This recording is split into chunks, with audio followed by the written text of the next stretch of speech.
Thanks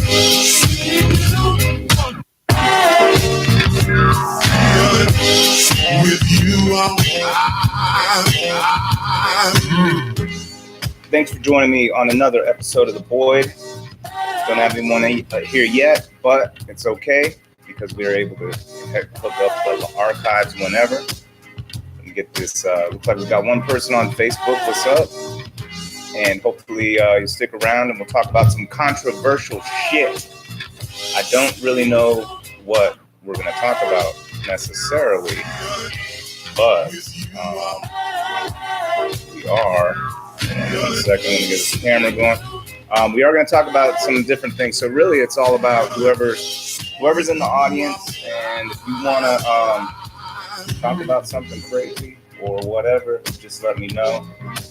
I mean, there's a lot of sort of controversial stuff going on. Everything from like the president saying to, I don't know, college kids getting bugged out or whatever crap.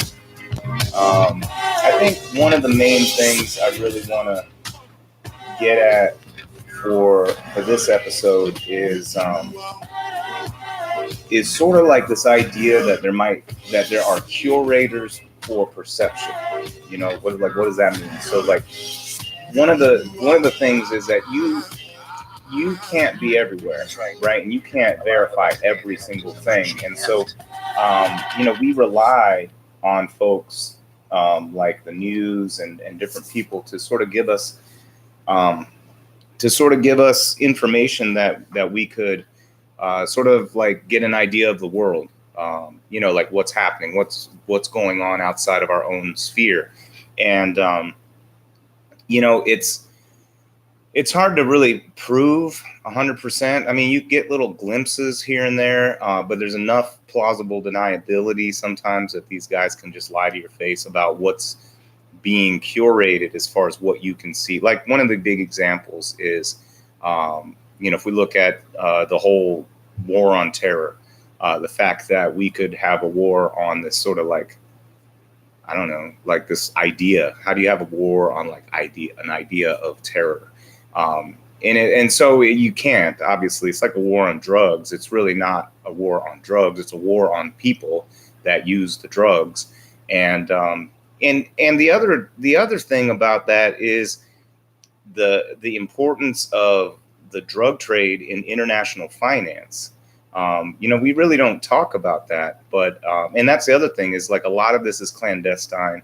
A lot of this, unless you got somebody that's on the end, you can't really get any details about, you hear like we get to see the little shadows of stuff like the CIA running drugs or, so-and-so gets caught with a whole bunch of drugs and whatever. And we just sort of like, oh yeah, whatever.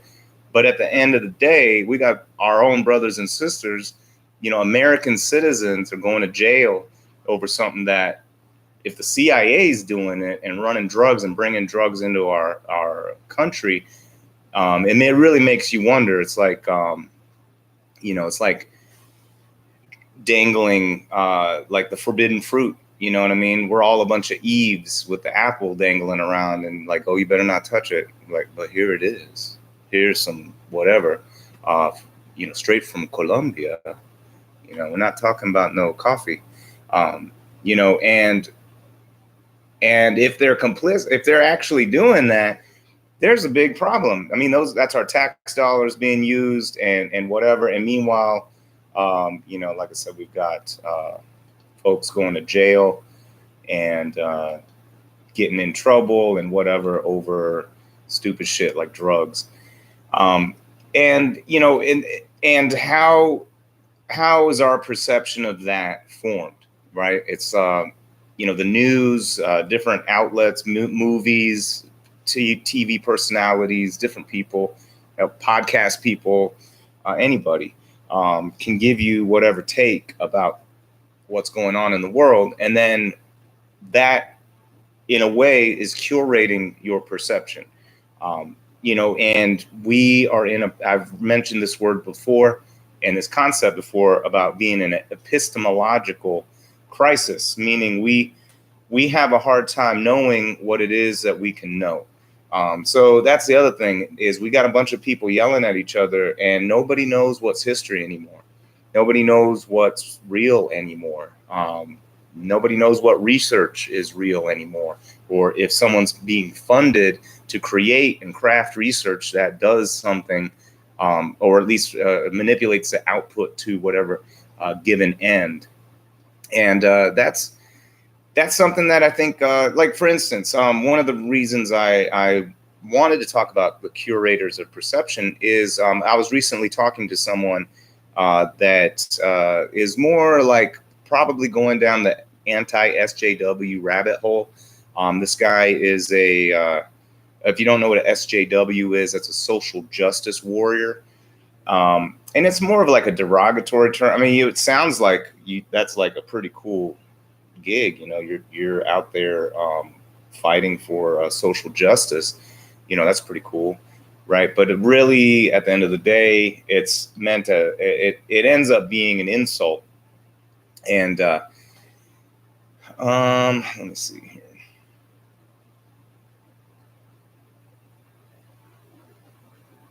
Okay, let's see who's all joining here. Got one person. Hey, thank you so much for joining. Normally, I'm able to see who's on and watching, but you know, like I think my network connection's pretty bonkers, and I can't see who's on. But looks like we got one person on. Put in a comment about some controversial shit that's on your mind, and we can talk about it. One of the things that, like I said, I wanted to talk about this guy that is going down the anti-SJW rabbit hole. So I don't really want to call it right wing, but it sort of is. It's becoming this anti-leftist kind of trope that's being developed. You know, there's the idea of the leftist with their I don't know, some like yelling girl or something with like with a weird hat and pink hair or something, and that's like the liberal college kid or something, and it's like this caricature that that's like a sort of like an enemy, quote unquote, an enemy that's created to create the binary, right, or a dialectical situation, meaning two things that are opposed to each other.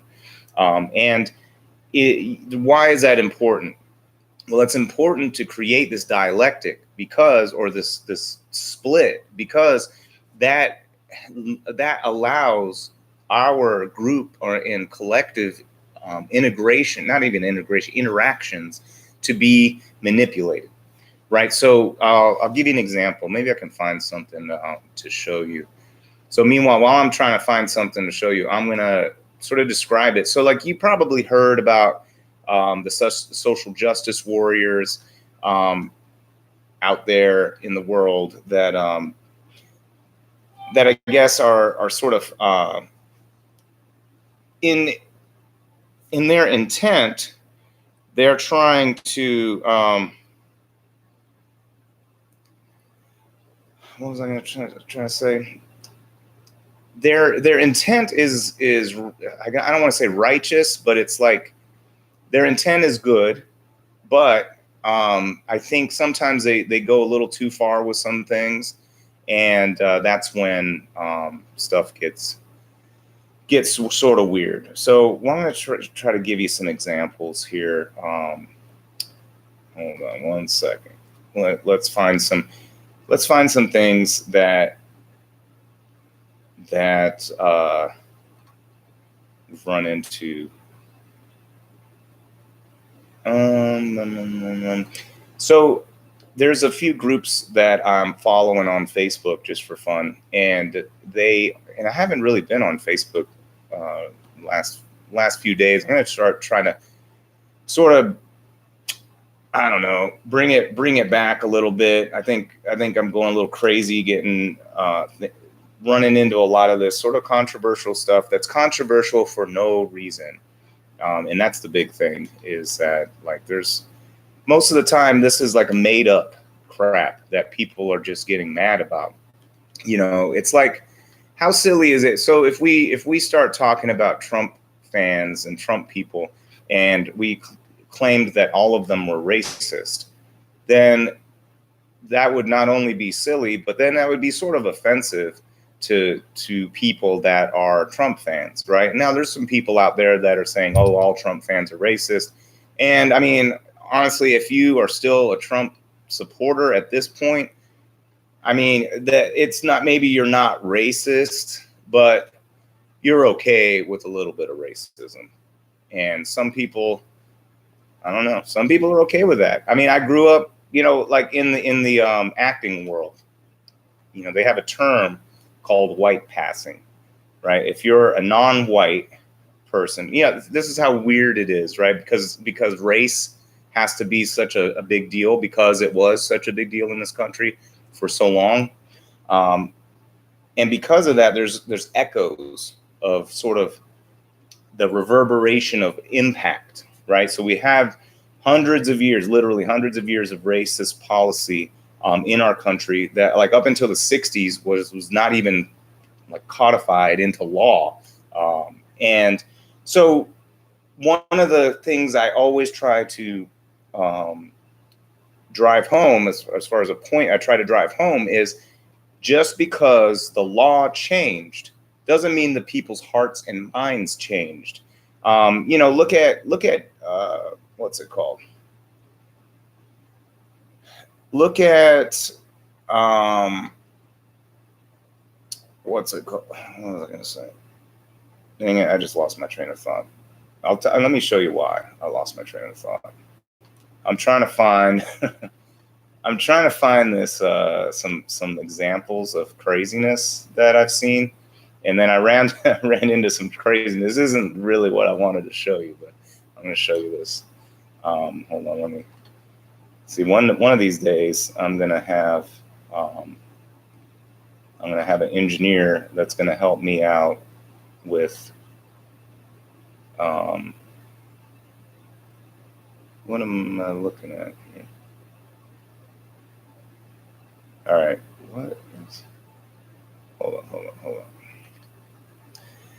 I'm telling you, I need someone to help me out with this freaking podcast. All right, so what do we got? So this is an example of what's going on. So, you know, you get stuff like this, right? This is the futures liberals want. Now, some of you guys might be seeing this in reverse. I can't tell. I don't know what Facebook is showing. If it's, oh God, oh no, infinity screen. All right. I can't look at the Facebook feed at the moment. But anyway, that's an example what liberals want. And you got this weirdo picture. Like, what even is that, right? So this kind of stuff floats around in right-wing circles to create a caricature of something. And this is sort of a troll situation, I'm sure. But, you know, that's just an example of sort of like this agitprop or agitation propaganda that floats around in right-wing circles to create this sort of trope about whoever these liberals are. It's like this group of people, right? It's like, you know, you look at a Trump rally and you see all these crazy Trump people, and you just have to assume. I mean, some people assume that all Trump fans are like those people, and not all of them are, but you know, there's an association, right? So in the same vein, those social justice warriors, and let me see if I can find a picture of these social justice warriors that are being made up in the. I mean, they exist, but it's like, again, if we try to say that all of a demographic or another is one way or another, that's where crap gets messed up, right?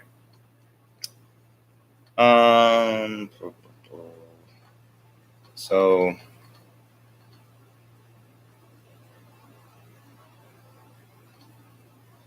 oh God, here's another one. All right, so let me show you another one. So, you know, stuff like this. We'll get to the social justice warrior here in a minute, but like stuff like this, Second Amendment is the devil, you know, because there's some liberals. Do you want to call them liberals? Because if, you know, Dave Rubin out there is calling himself a classic liberal. If we talk about the idea of what a liberal really is somebody that wants liberation from authority. And so a liberal, like the quote unquote classic liberal that Dave Rubin claims to be, and some other what would mainly amount to conservatives to some degree, or libertarians a lot of times, really are trying to say is that they are in fact liberal. When we look at what's the alternative? The alternative is authority or authoritarian, or like feudalism, for instance, where you had a lord or a monarch that dictated everything and made the rules of engagement for everything, and then you could die if you went against that, right? So that's high authoritarianism. So to the next step in that was liberalism, and that liberalism was something that was what opened up the door for capitalism, and free market trade is liberalism. But that word has been hijacked to represent this sort of a new liberal, not neoliberal, but a new liberal, because neoliberal is building off of liberal, like the liberation of the markets, for instance, the liberation of trade and the ability to gain capital and resources. That is liberal and liberated. And neoliberal is the term that was coined to describe Reagan and Thatcher and the new era that we're in now, where everything is subject to a market. So we had the New Deal, for instance, where we had certain things that were developed as collective items that were paid for by collective taxes, and we all chipped in, and we got stuff like the interstate highway system. We got stuff like the Social Security and other safety nets, and some labor laws and all of that kind of stuff. A lot of different things came into place that sort of curtailed the contradictions of capital. Okay. And anyway, so now now the neoliberal movement is a movement, and you can look this up. If you don't believe me, just go find out who you need to hear this from, and then go hear it from them, because I'm not making this shit up. Neoliberalism is the new liberalism, not as in hippies and shit like that. I'm talking about Reagan, Thatcher. It's where we liberate the market even more. We take away government regulation. We take away all of those things, those protections that were put in place for the environment, for labor rights, for all of these, a lot of different aspects of commerce, et cetera, and the economy, and living in general, like in America, et cetera. And that is now the new system. Everything is subject to market pressure, including healthcare. And vital things, and now we're in the throes of that type of liberalism. Anyway, here's another example of the curators making some shit up. So the Second Amendment is the devil. So notice Obama. What did Obama do? What did Obama do as far as gun control and those measures? Basically nothing. Trump is in office talking about, let's take the guns now and then we'll do due process later. Like, he literally said those words. But for some reason, the Trump fans, of course they poo-poo that. They don't even listen, or they pretend they never heard it. And here Obama is the devil, right? This is just, I'm telling you, these are these things that float around on between right-wing folks out there in the world. And, I follow left-wing stuff. I follow right-wing stuff. I don't really care about left versus right, though. That's just if we really look at the reality of where that came from, the etymology of where left and right came from, left and right came from the French Revolution. It's the right side were basically the conservatives that wanted to uphold the status quo, the feudal system. And then you had the left wing, or the left hand of the monarch, which wanted to move on to something new, or what they would deem as the progressives at that time. And really left and right is dependent on really dependent on your frame in history. It's not about it. There is no left wing is this or right wing is that. What it really is left wing or left is a change, right is the same, or conservative, right? So at least from the beginning, when the terms were coined, the people on the right wanted to keep the status quo. They didn't want to change. They didn't want to move into capitalism, for instance. They wanted to keep the feudal order. And this, I think that really sort of solidifies what I'm talking about. Like back in the French Revolution, the move to capitalism from feudalism was left wing, right? Now when we talk about left wing, we see a lot of movement, or at least a lot of notions of movement away from the capitalist order, right? So just like we were moving away, or at least in the French Revolution, they were moving away from the what was I going to say? They were moving away from the feudal order, and those were the left people, right? That were going to move towards capitalism. So it all changes. For instance, the people that fought against slavery, that those people would be progressives. Whether you think it's progress or not is irrelevant, right? People who fought for equal rights and desegregation, they were progressives or left wing. People that wanted to keep things the way they were right wing or conservative.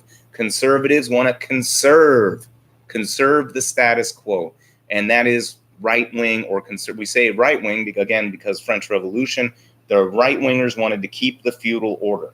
The left hand people wanted to move on to capitalism, and now it all changes, right? It changes wherever you are in history. It's not about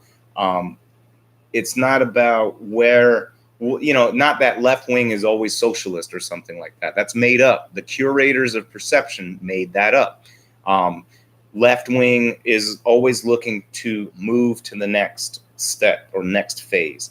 It doesn't always mean it's good. It does, and in fact, it's about your perspective. People that were segregationists, that wanted segregation, didn't feel like it was progressive to desegregate. Does that make sense? So it's not whether you think it's progressive or not progressive, or what progress even means. It's the left just means that we're changing the status quo. That's all that means. And the curators of perception, the people out there making up the shit that people that sort of that crafts your perception of the world. These are folks that sort of make up. We see people like Bill O'Reilly or Tucker Carlson or anything on Fox News, CNN. Any of those people, anything that you watch or look at is going to affect you, or in some way, even something you don't believe in, right? Even in something that you don't think, okay, here we go, boom. Even something you don't believe in,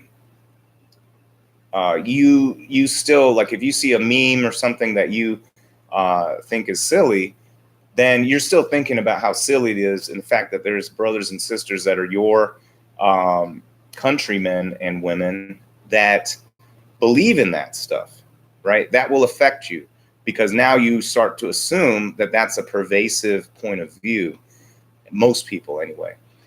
So here's an example, right? This is sort of a right-wing trope that's going around, or conservative trope that's going around, because this type of person, this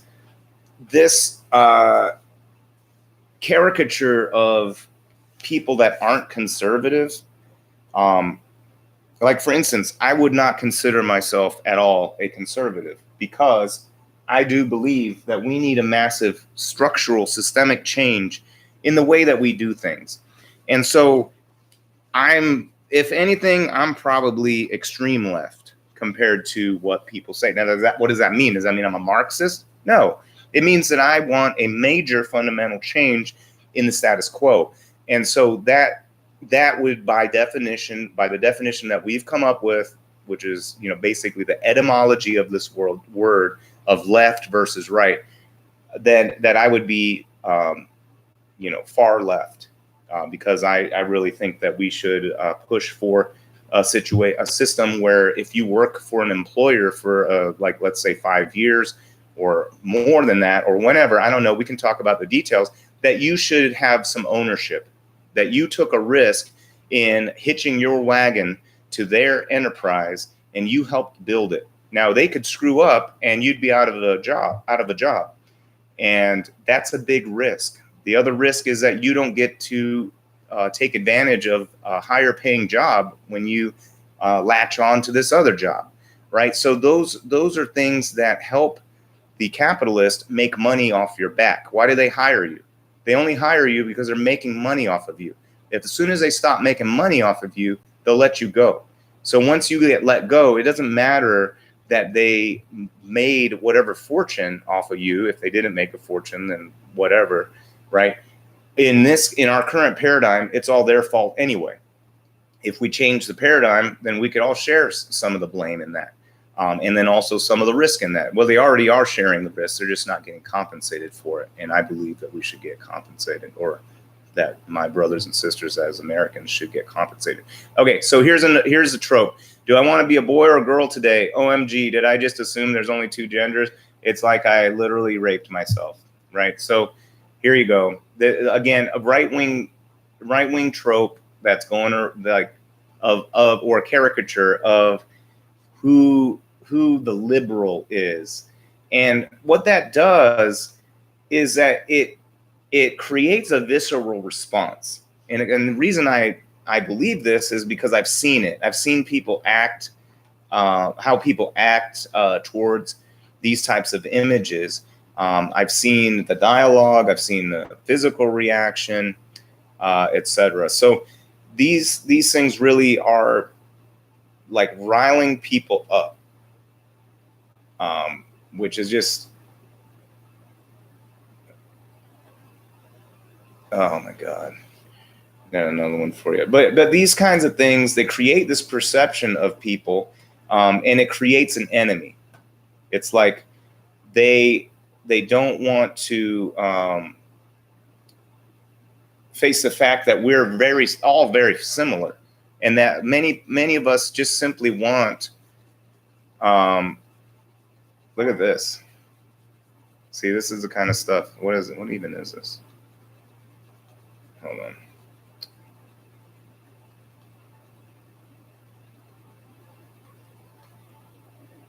Yeah, what is this?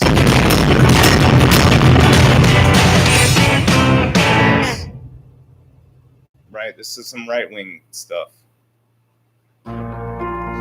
Virginia's governor is okay with that. He's thought about it. Ralph Northam is his name. He's been in office a little over a year. He's often described, in fact, always described as moderate. And that's pretty amazing given his reaction to Kathy Tran's late-term abortion bill. This is from today. Watch this.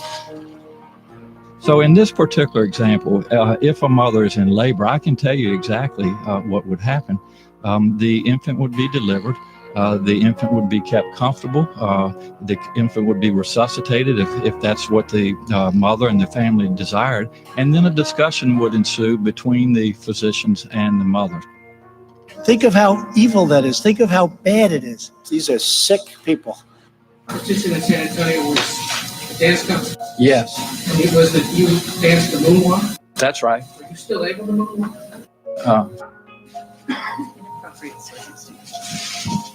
My wife says inappropriate circumstances.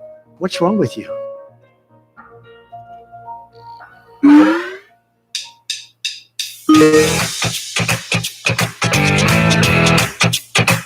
mean, it's just like I said, it's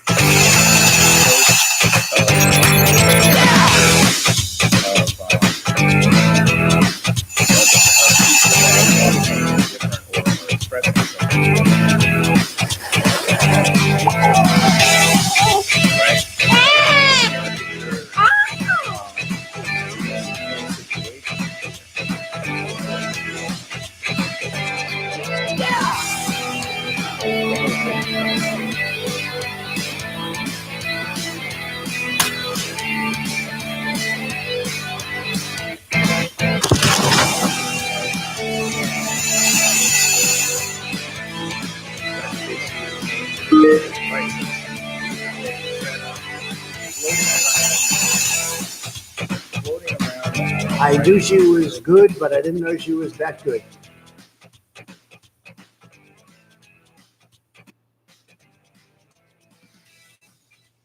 So anyway, there's one. Oh, all right. Some crazy stuff that's out there in the world. So I mean, I don't know. Let's see what else we got.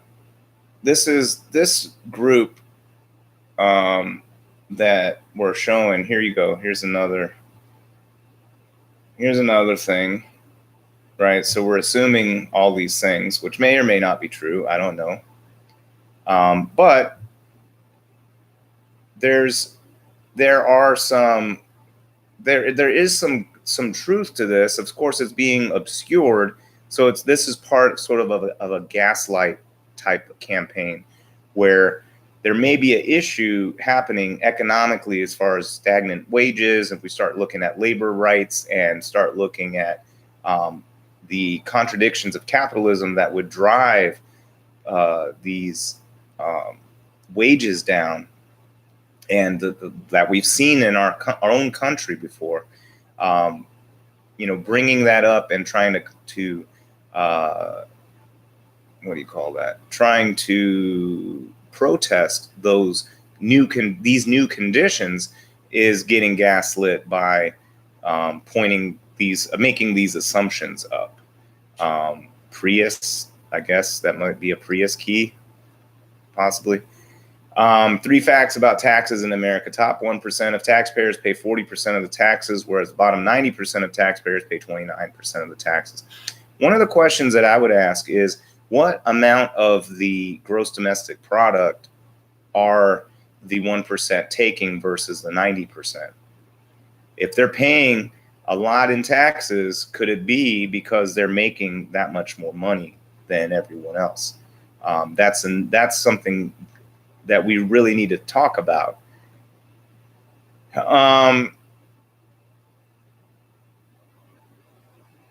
I don't know. Let's see. All sorts of crazy stuff.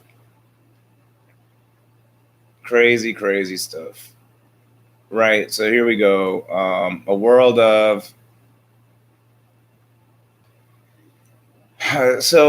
Now we get one where we're talking about socialism, where these people don't know anything about socialism, so they just sort of make shit up. Right. It's just, those are the things that you see floating around. And these aren't just being made up. These are things that people find from their right-wing friends and family. What is, like, there's Stefan Molyneux pretending he's knows anything, right? Like, look at this crap. Sperm, for the audio only listener, sperm contains antidepressants that keep women happy. Married women have much more sex. Unmarried middle-aged women get depressed in part because Stefan Molyneux is going to tell us sperm contains many mood-elevating compounds, endorphins, estrone, prolactin, oxytocin, thyrotropin releasing. Oh my God. What is it? There might even be more. This is the kind of stuff. They're throwing it around. Now, I'm not saying that there aren't similar sort of dumb things going around on non-right wing, or I guess you could call them left wing sources. But here you go. Here's another one. But these are some examples of some dumb shit that's floating around that's sort of manipulating or agitating through propaganda the minds of the conservative movement. And there are some, of course, on the left-hand side of things that there are some on the left-hand side that make up that are sort of tropes for right wingers, and it's, you know, really not representing them in a good light. But at the same time, if you're a conservative and you still are a fan of Trump, you just either haven't been paying attention, or like, because you're privileged enough to where that politics doesn't really affect you directly, and you can take that type of stance where you can sort of be ignorant of what he says and does and still be a fan of his. Because there's a whole never Trump movement and stuff like that, where you have conservatives that are sticking to conservative values that are at least not hypocrites. But you also have a lot of these hypocrites that are just all about their team, about the Republican team. It's just some crazy shit. It's crazy stuff. All right, so let's find another one. So here's another controversial issue right here. So we have Trump now wanting to declare Antifa as a terrorist organization. Now, Antifa hasn't actually killed anybody, whereas right-wing folks have certainly killed many people. They're the #1 terrorist group in our country, and they're aided and abetted by our government, including the police, which in 2011, the FBI released a study that they had done, asserting that white supremacists or white supremacists, whatever, and neo-Nazis, etc., have infiltrated police and sheriff's department, all law enforcement, various law enforcement across the country. So, I mean, it's not like it's one or two, it's across the country. And if you're surprised, well, you should be, because why wouldn't the media tell you about that? I mean, we're talking left-wing media, right-wing media, all sorts of media, right? The Intercept covered it. And the big question was, why wasn't it covered in 2011 when it came out? And then maybe it was in very small areas, but now we are sort of living with this. I mean, how long ago was that? It's 2019 now, right? So in 8 years, the white supremacists have been able to embed themselves in law enforcement. Where could those people have moved to in 8 years? Could they be getting promotions? Could they be becoming the chiefs of police? Are they becoming sheriffs? You don't know that. We don't know that, because nobody really made a big stink about the fact that there's white supremacists in our police departments. Now, some people just took that for granted, that there's white supremacists in the police department. But again, FBI 2011, not even new, old, has already asserted that white supremacists are infiltrating and proliferating in law enforcement. So now they want to declare this non-organized group of people that are anti-fascists, that, yeah, maybe they have broken some windows, or they got in a fight with a couple Proud Boys, but they didn't shoot up anybody like right-wing people have. They didn't run over anybody with a car like right-wing people have. And if you have the law enforcement community infiltrated by white supremacists and basically fascists looking for to create an ethno state, that becomes a problem when the president wants to create label this anti-fascist movement as a terrorist group. So what else we got here? Right, so that's a pretty big deal. Now, some people think, they have, again, the what's it called? The purveyors, or excuse me, the curators of perception.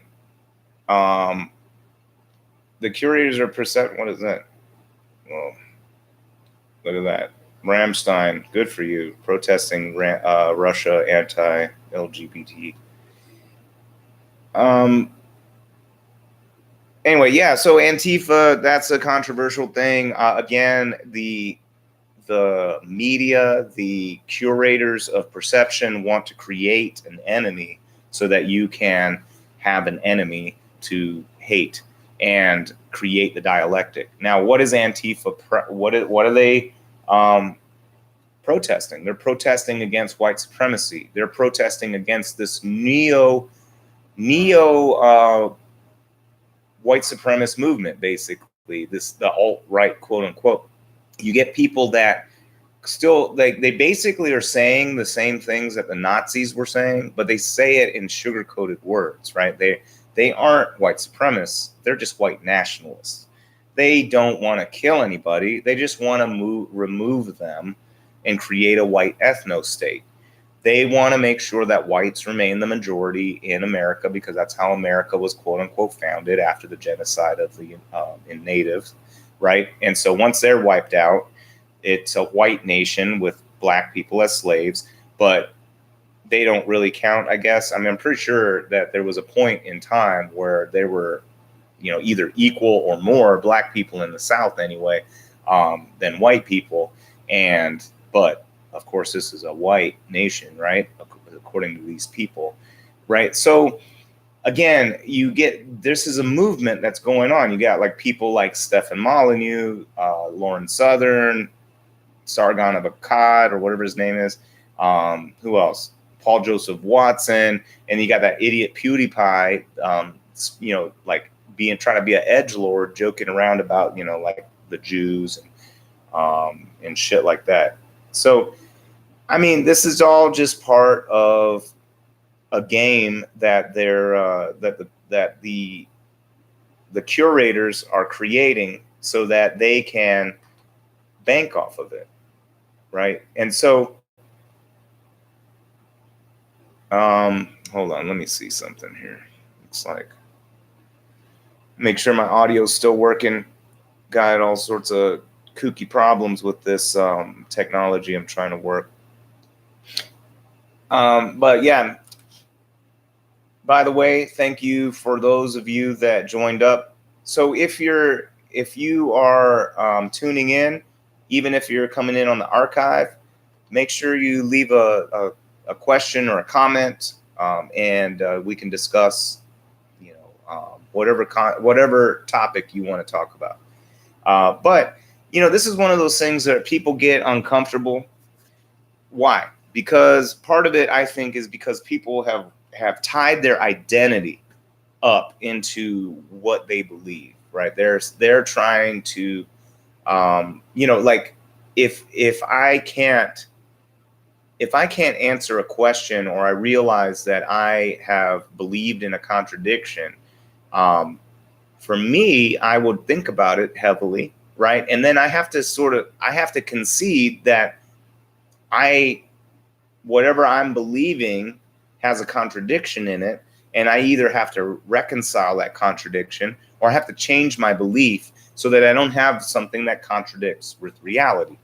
And that's what like I started out, I guess, if you were looking at political history or personal history, etc.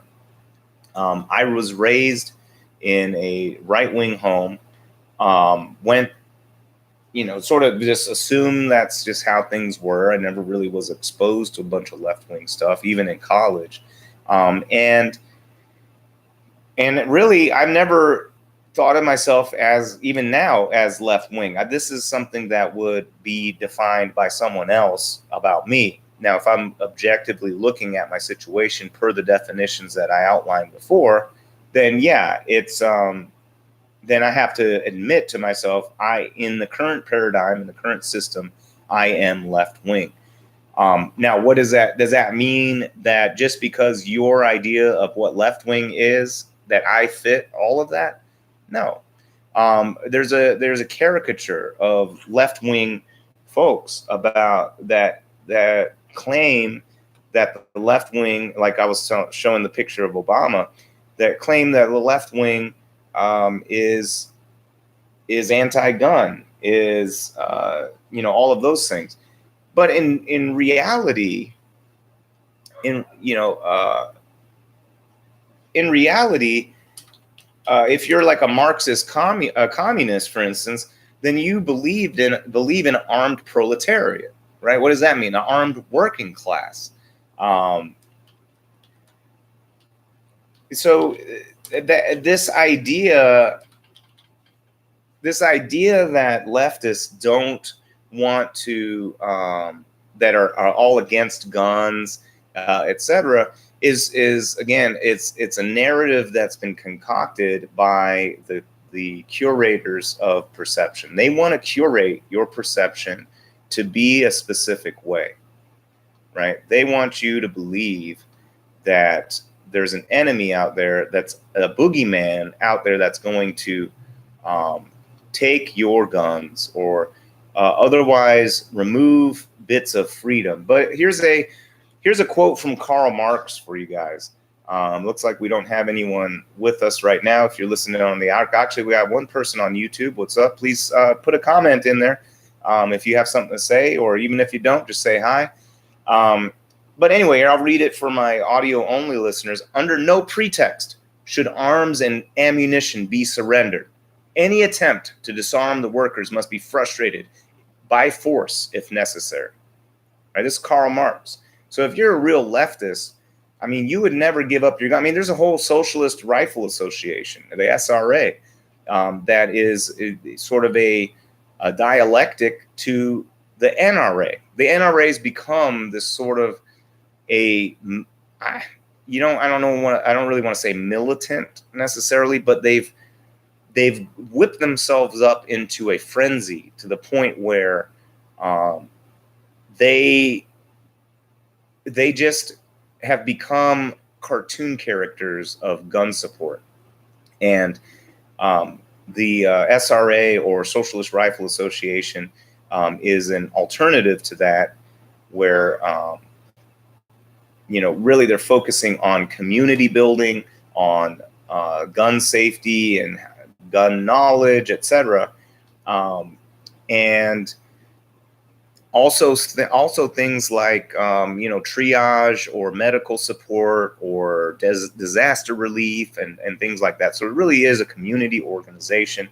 But we've been conditioned so heavily to be, through the McCarthy era, through Reagan, the Cold War, to be so afraid of the word socialism, or what Marxism is, or what communism even is. Now, I'm not a communist, but I've read Marx. I've read both the Communist Manifesto and Capital. I mean, Capital was a fucking beast to get through. But I read Capital, took me a while, and I tell you, it gave me some really good insight. And it wasn't so much about creating a communist utopia or communist society. Really, Capital is a very in-depth analysis of capitalism, of the machinations internally of capitalism, and also its effect on material reality and what workers are dealing with, etc., and capital and labor relations. So it sounds really boring and all that to a lot of people, but it has real life effect in your real life. The amount the capitalist pays you is analyzed by Karl Marx with heavy influence by Adam Smith. Adam Smith came before Karl Marx. I'm reading Milton Friedman right now because a bunch of libertarians wanted to sort of battle me about some economic crap, and they were asking, well, did you read Friedman? And I admittedly hadn't read Friedman in the past, only little snippets of him, and I've seen him in interviews and stuff like that. So now I'm in the midst of reading, I think it's The Right to Choose. It's it's a book. Supposedly, it's one of Milton Friedman's book that encompasses his previous works. So it's sort of like this sack that's holding some of his that sort of I don't know what my dogs are barking at. if you guys can hear them or not. What was I going to say? Dogs have totally caught me off guard. God, stupid dogs. There must be something outside. Dang it, now I can't remember. Anyway, if you you can always write a comment if you're listening back on this later, and let me know what I was talking about. But again, these are all things that affect your real life, right? So, so Milton Friedman, I'm reading this book, and really so far it's just a praise of free market economics, which I'm a proponent of the market. My problem is with capital and labor relations, and the fact that there's basically a coercion that's happening where you have no you really don't have a choice as to whether or not you get exploited by capital. And with that, because there is no other way, if you either have to go find work for somebody that's making money off of you, otherwise you die of starvation, right? And some folks are like, well, you could always pick your job, so it's voluntary. You can pick your job. If you don't like your job, you can quit it, et cetera. And that's true to some extent. But let's say you're desperate and you don't have time to, sit around and look for these really good jobs, and you need to get a job right away. Well, you might end up finding yourself in a low-paying job. And once you're in the low-paying job, if it's not enough to pay for your survival, then you have to spend even more time trying to scrounge around to survive, right? And this is the contradiction that the capitalists and libertarians never really seem to factor in. The more desperate the population, the more the capitalists are fine with that. And eventually, people will rise out of the desperate population and do more skillful things that are in higher demand. And that's why you see stuff like outsourcing happening. Why is it that it's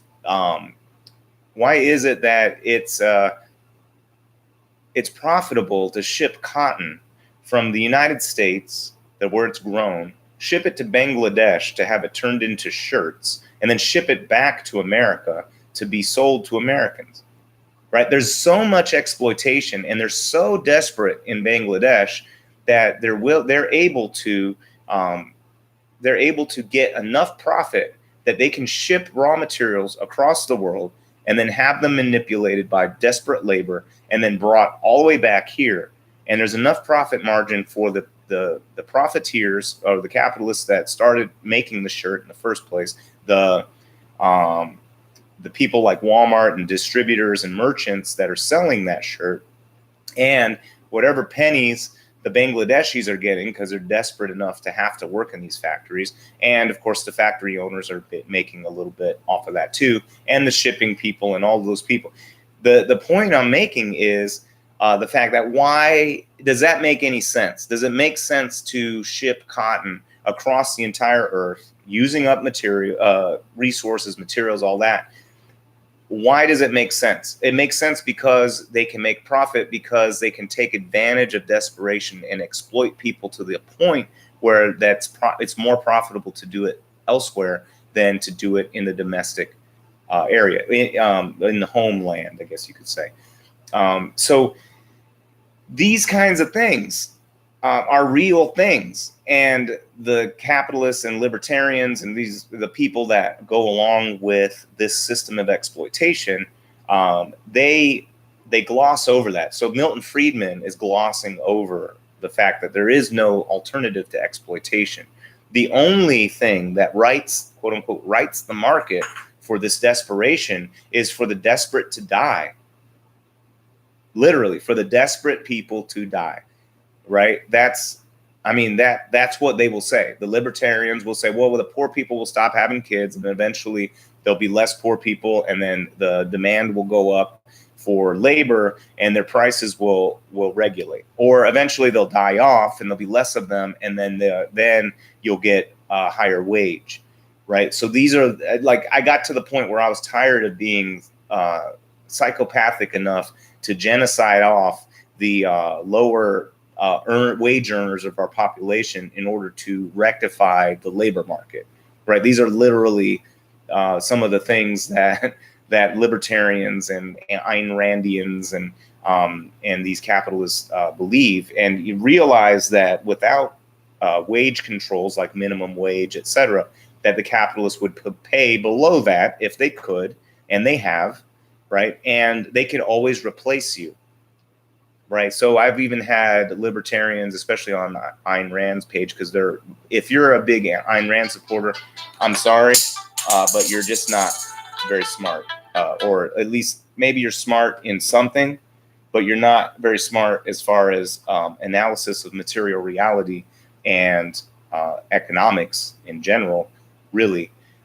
Because, well, and really, when we talk about economics, what is that? That is a reflection or analysis of capitalist behavior, right? So if we're talking about changing wage or changing labor and capital relations to be so totally different than what it is now, then the effect of economics would be different, right? But they don't know that. They don't.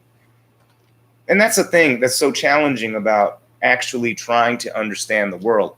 It's freaking hard. Like I'm reading Milton Friedman. I'm not in college. I'm not, earning credits for this, but I'm trying to really understand the world, right? So here I am reading freaking Milton Friedman, even though I don't want to, even though I'm trying to listen with an open mind, because I'm hoping that he has some tidbits that I'm like, oh man, I should have read this earlier. I wouldn't have the, a worldview that I have. Thing is, I already saw basically what Milton Friedman was about a long time ago when I was teaching finance class, or basically teaching finance class. So I was very familiar with it, and listening to it in book form, or reading it in book form, doesn't change his worldview. He's just an advocate of free market. I'm an advocate of free market.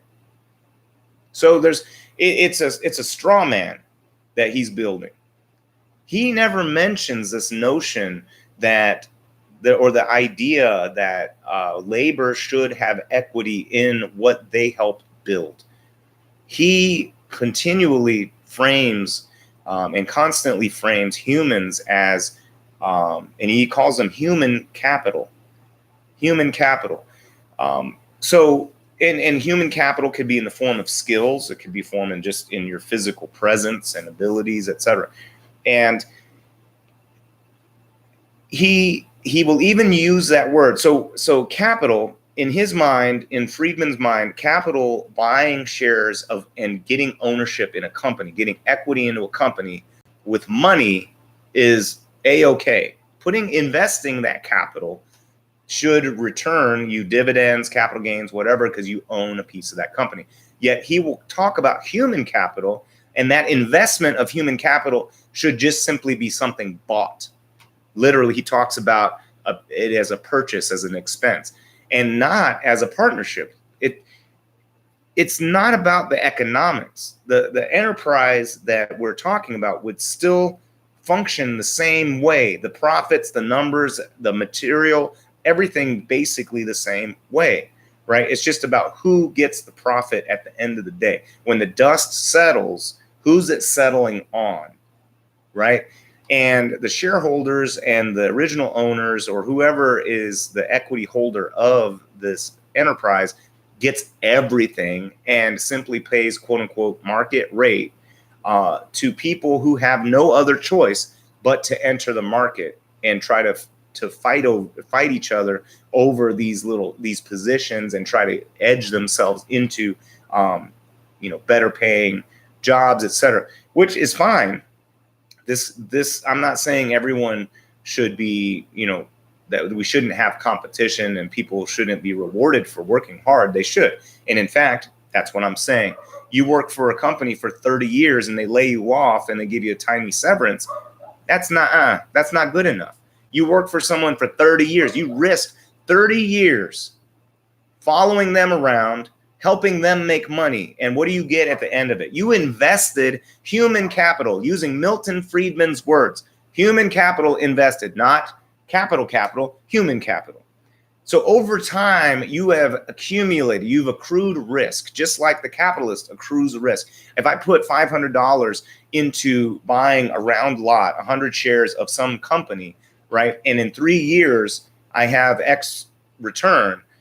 I have lived through 3 years of opportunity risk, and meanwhile, potentially reaped dividend income or possible dividend capital gains income at the end of or capital gains, I guess growth or whatever. Well, I'm just going to call it income.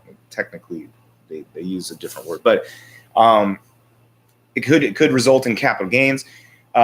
Those kinds of things should by default be happening with workers. If you work somewhere 10 years, you should be able to sell something back to the company for your risk that you took, right?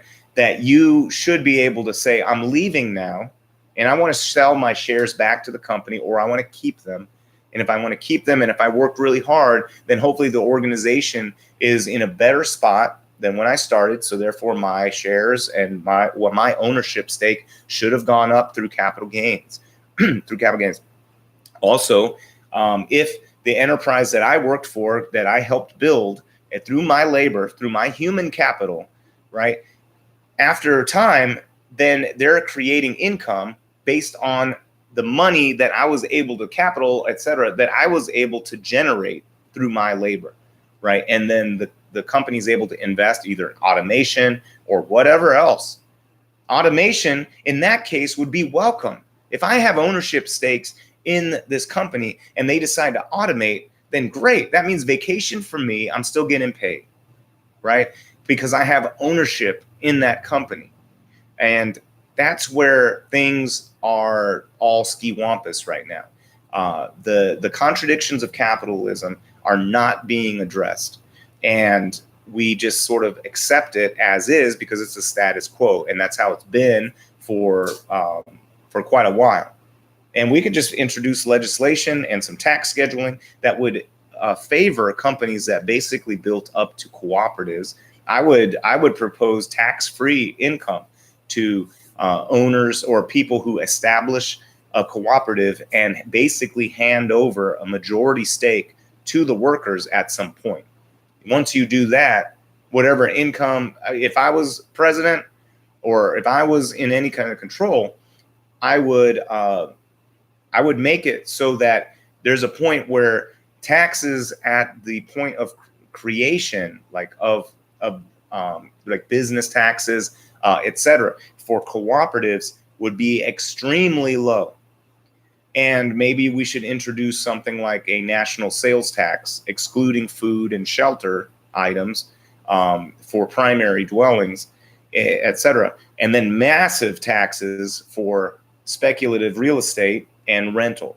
And because that's another component of the status quo that is strangling our community and our nation. And so we got brothers and sisters that can't afford to live and feed themselves, which, I was going to mention this before, trolling around on those Ayn Rand Facebook pages. The people are so stupid. They'll say stuff like, well, chattel slavery or, slavery wasn't economically feasible anyway, or it isn't as economical as wage slavery. They don't use the term wage slavery. Frederick Douglass uses the term wage slavery. I think, Karl Marx brings up that notion.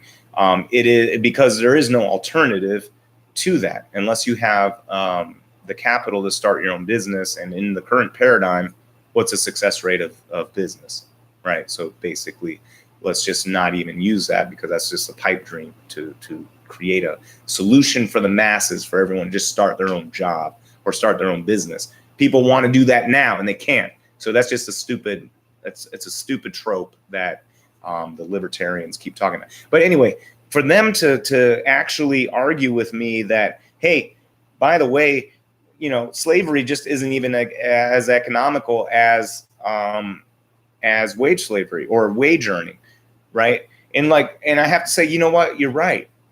You're right about that, because a slave owner has bought the slave and invested money. So what do they have to do? They have to maintain this investment. So they got to make sure they're healthy. They got to make sure they're fed, clothed, all of those things, so they can reap the margin of profit for as long as possible, right? So this person has to be maintained, whereas the wage slave doesn't have to be maintained.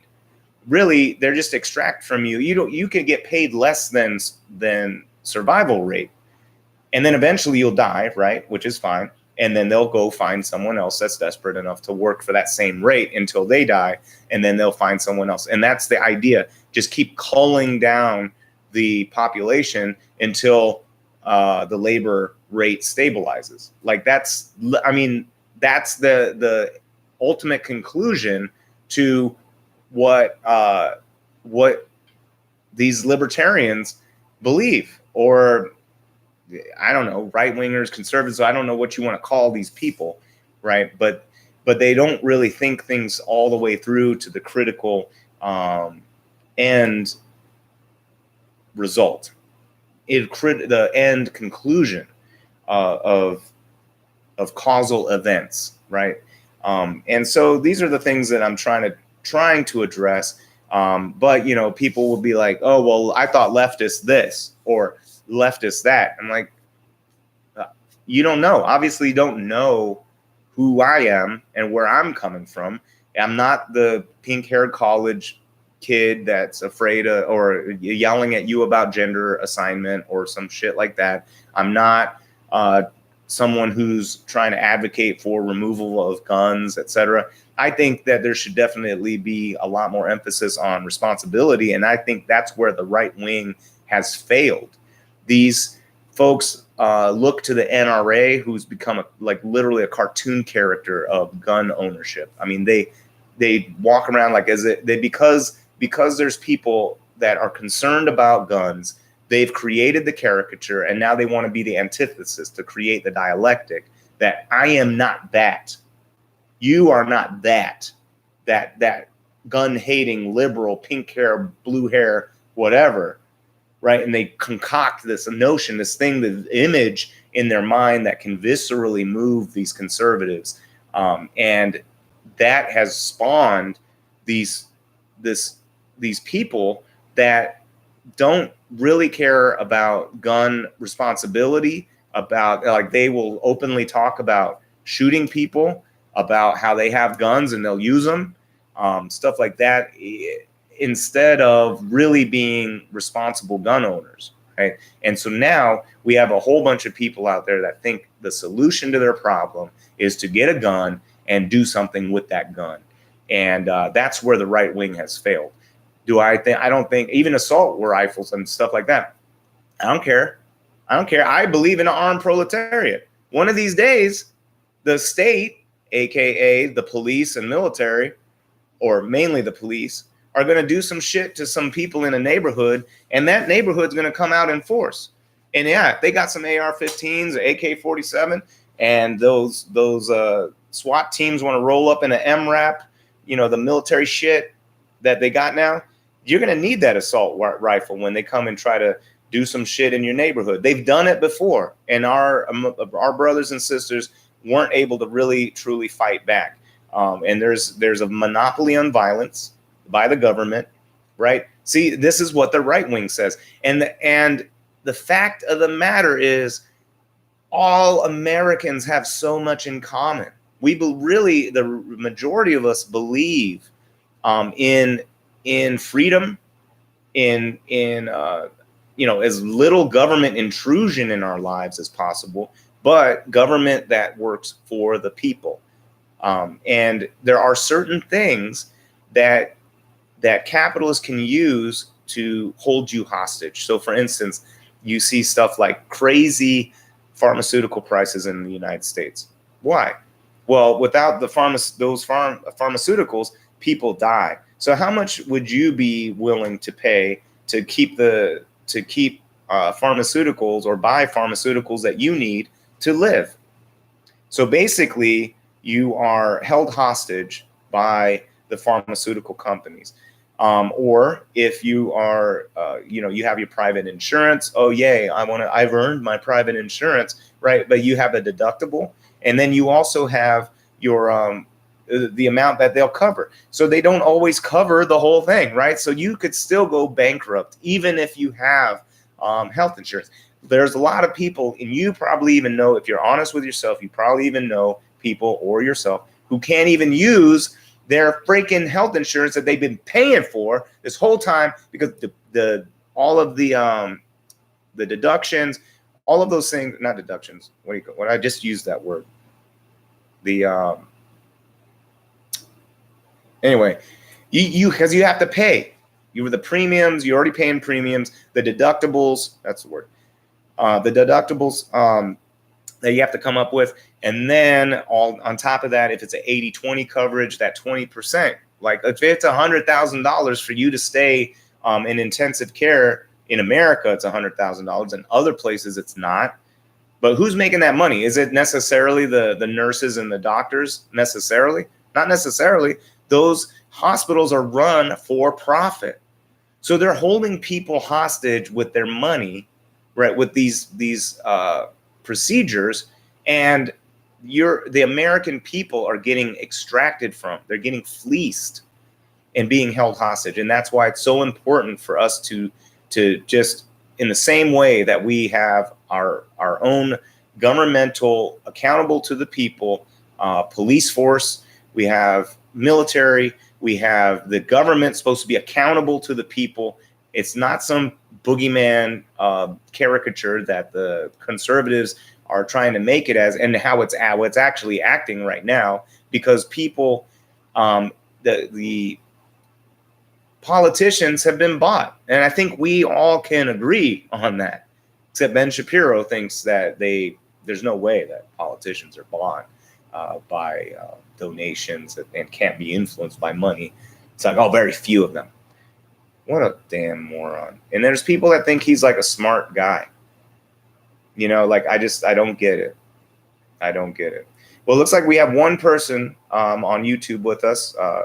Say something on the feed and chime in on the controversy, or if there's something else you want to talk about. A lot of times I start slipping into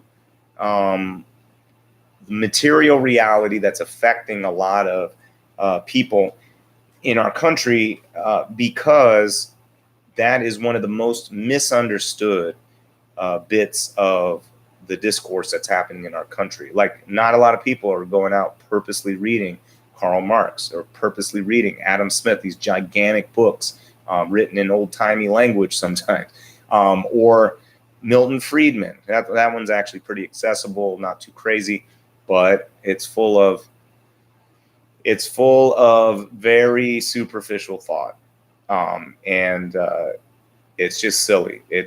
I would love to sit down and talk with a big Friedman fan, because I'm not against the free market. Once you take away this anti-collectivist or anti-command market, which is a command market, is one that is commanded by central planning, basically. Like the government is running the market and running pay and running all of these things, is all being bureaucratically controlled. I don't agree with that. I don't believe that we should have that type of state socialism, basically, where there is that the people own these enterprises and the means of production, et cetera, by proxy through the government. No, I don't want to do that.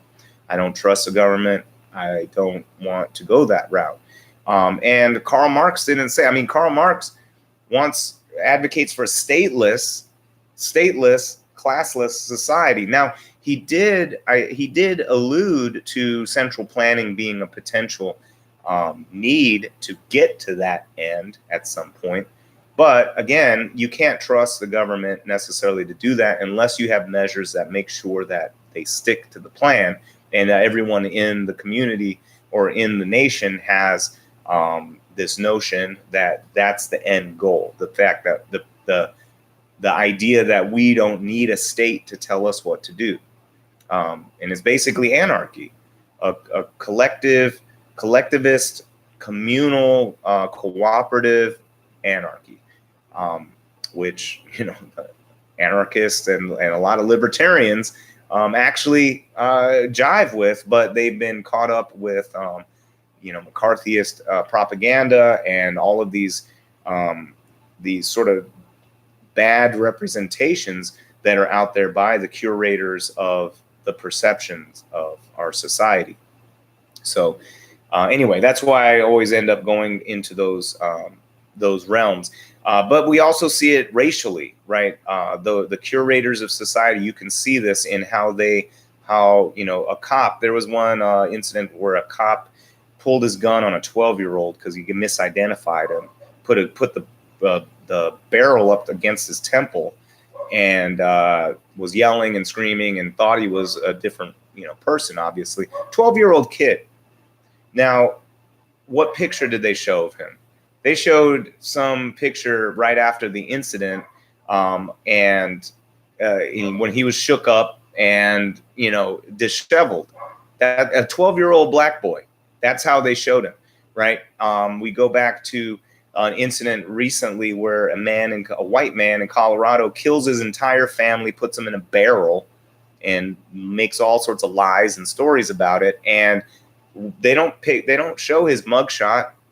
They show him and his family having fun and all these happy pictures, and they refer to him as local man or this. They use glowing terms to describe him, whereas some innocent child gets shot by the police or scared by the police. I mean, look at Tamir Rice, for instance.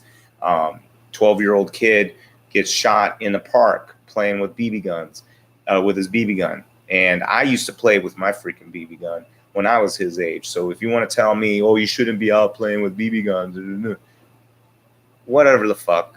There was a point in time where we could do that, when we didn't have police so just fucking shoot people, right? Well, they would probably always shoot black people, is the thing.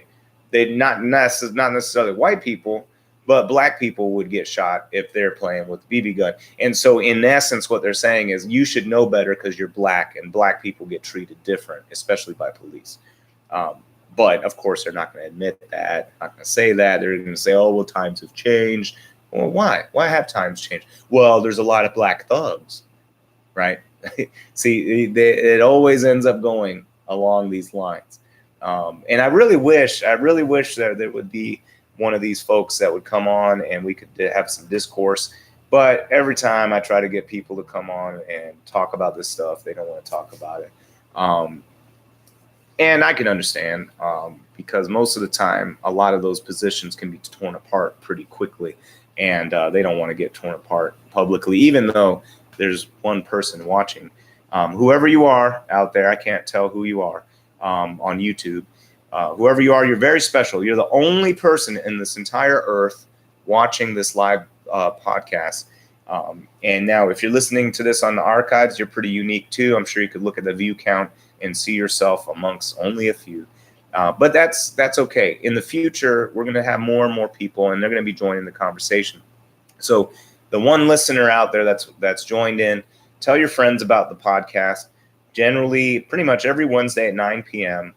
I didn't do last week, but pretty much. I'm going to try to be more consistent from now on. But yeah, if you're one of those folks that is of the ilk that I'm criticizing, don't get all personal about it or don't get sensitive about it. Let's talk about it.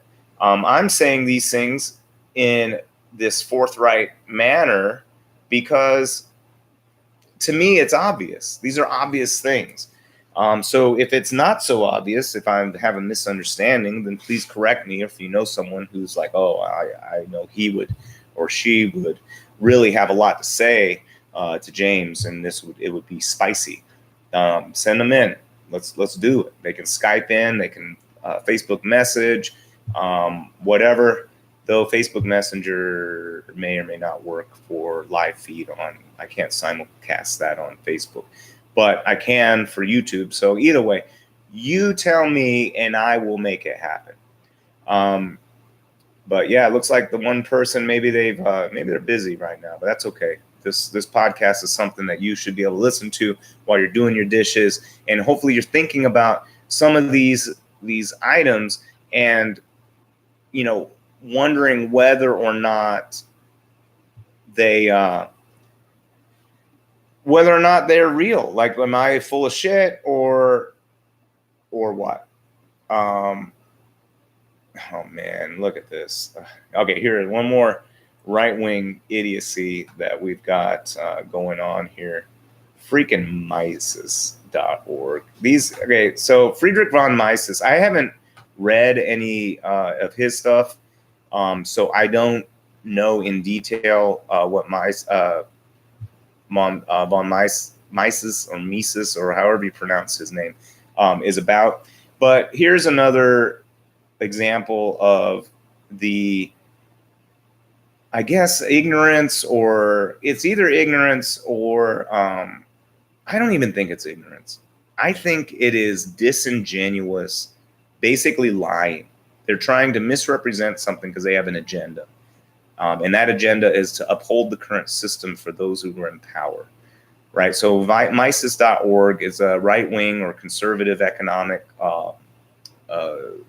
platform. And so here you see a picture, or the famous sort of picture of Karl Marx with his beard and disheveled hair looking stuff and mustache. And then you have a sort of looks like a mask, like a cocktail mask sort of on a stick of Hitler. And the title for this particular picture, that if you're watching, you can't see it on the screen, but is "What the Nazis borrowed from Marx."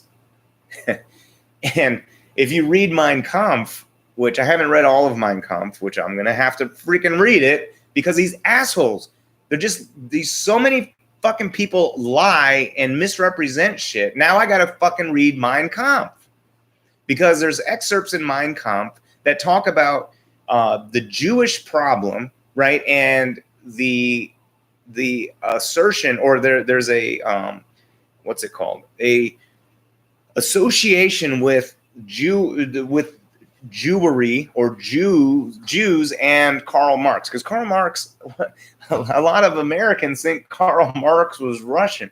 He's German, and he was exiled from Germany, right?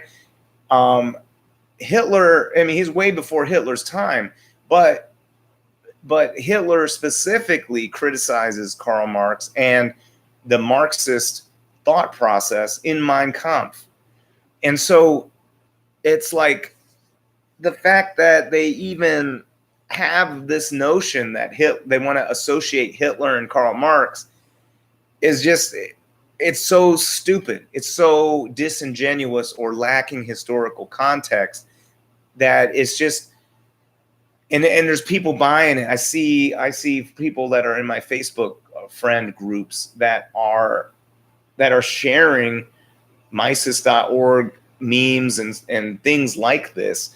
And so it's not like it just exists out there in some vacuum that no one gets to see. I mean, these things get spread around, and now, even whether you agree with Karl Marx or not, now he's associated with Hitler, and Hitler co-opted the socialist movement, which was popular at the time, and with the National Socialist movement, right? And then all these people who are not reading history, that are not reading the books by the people that they claim to hate, Karl Marx, and Friedrich Engels, and or even Adam Smith, or even all these people, or even John Maynard Keynes even.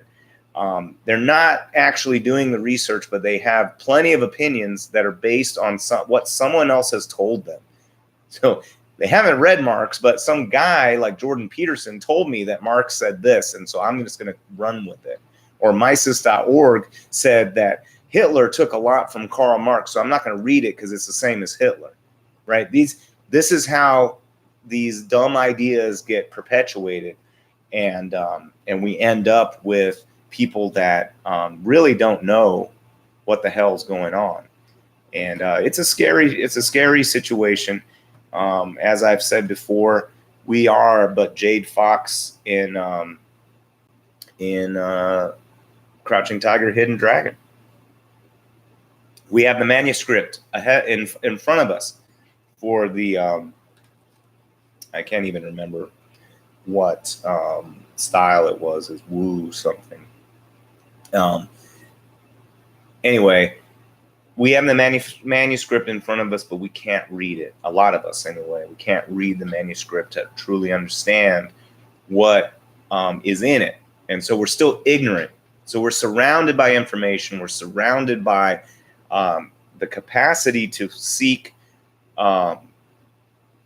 anything we want, but mixed within that.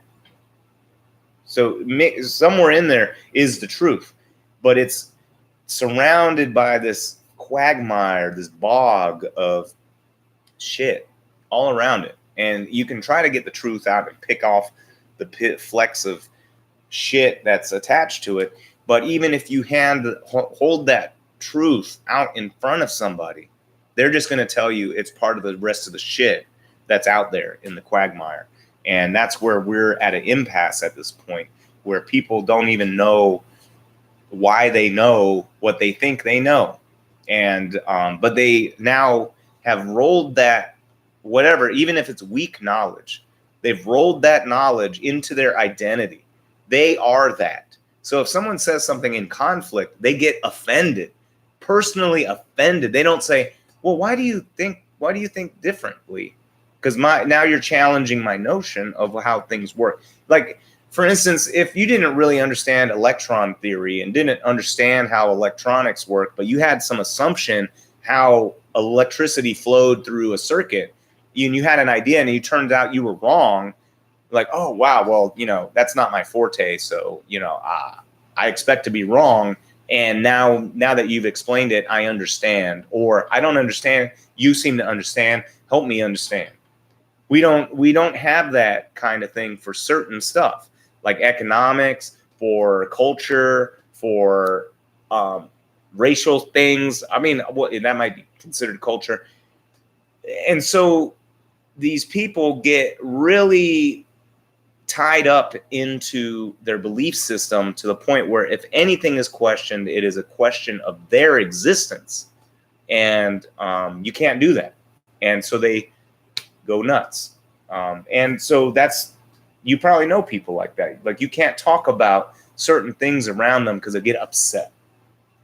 I mean, that's how you're supposed to have discourse with someone that has to, I can't hear you. You're saying something bad about Trump. You're saying something bad about Obama. Oh, I can't listen. You said something bad about Democrats, or you said something bad about Republicans. This is where we are as a society right now. Even the pundits, even the people we should be looking up to help guide us through the shit, they're acting like children because they're incentivized to act like children. Capitalism has incentivized them to find their niche and to exploit the niche as much as possible. It is not imperative, or does not behoove the Ben Shapiros of the world and the Dave Rubins or the Steven Crowders or the Stefan Molyneux or the Sargon of Akkad. It does not behoove them to really explore and debate their point of view. What behooves them is to keep poking at their audience, who they already know are too weak to look outside their echo chamber and explore an option. You notice that I am exploring outside of an echo chamber.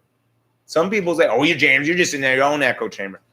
How the fuck am I in an echo chamber when I'm reading fucking Milton Friedman? When I'm watching our Sargon of Akkad? When I am following right-wing Facebook things, Ayn Rand shit. I am exposing myself to alternate views. How the fuck is that a echo chamber? It's not an echo chamber. I would I would encourage you to do the same. And it's upsetting. You see the kind of stupid shit that people that are in these echo chambers are believing and spreading and moving around, right? There's quote unquote left-wing stuff like that too, where they're assuming things about Trump people, or assuming things about Republicans or whatever. Now, sometimes some of these things are based in truth. Some of them aren't, right? Some of them are just caricatures, and some of them aren't. I'm of the hope that the majority of Americans can see through the not that they can see through the bullshit, that if someone out there that can articulate and sort of display the shit that's happening right now in our country and around the world, that maybe someday when this person arrives, they can unify all these people that are like, man, the right wing is psycho and the left wing is psycho. What's going on? And it's not the middle. It's not the middle. All right. So like when the right wing, the far right wing is saying stuff like, yeah, we should build an ethno state where white people are the majority always, and because that's how the country was founded. Or we can't allow immigrants in because they don't assimilate. Whatever that means, assimilate. Show me the non-assimilation, right? For some reason, if someone's grandmother only speaks Yiddish, no one seems to care. But if someone's grandmother only speaks Spanish, then suddenly it's like, oh, well, in this country, or like, oh, this person only speaks Chinese.